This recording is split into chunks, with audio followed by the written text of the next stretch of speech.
লক্ষণ ও কথা মনের গভীরে থাকে, যেগুলো বলা হয় না প্রিয় মানুষকে। আসলে মেয়ে মানুষরা এমনই হয়, খুব অল্পতেই রেগে যায়, আবার খুব সামান্য কিছুতেই অনেক খুশি হয়ে যায়। প্রিয় মানুষকে খুশি রাখার জন্য আসলে তেমন কিছুর প্রয়োজন হয় না। কখনো কাগজের একটা চিরকুট কিংবা মিষ্টি মুখের কথাই তাদের ভালো রাখার জন্য যথেষ্ট।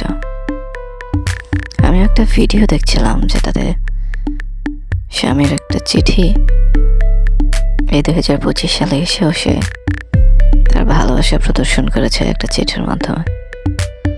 আর সেই চিঠিটা পড়ে স্ত্রী অঝরে কান্না করে দিয়েছে। চিঠিটার ভিতরে ভালোবাসার বহিঃপ্রকাশ ছিল এত মধুরভাবে, এত মায়া মাখানো, যেটা আমার মনে হয় যে স্ত্রীর হৃদয়ে গিয়ে লেগেছে, যার জন্য সে আবেগের বশীভূত হয়ে কান্না করে দিয়েছে।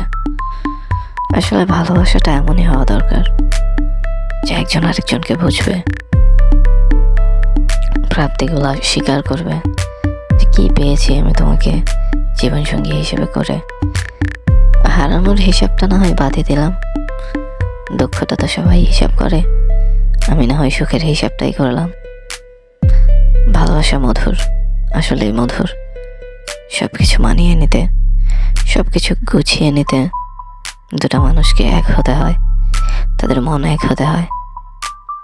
আর এই মনের একাগ্রতাটাকেই হয়তো ভালোবাসা বলে।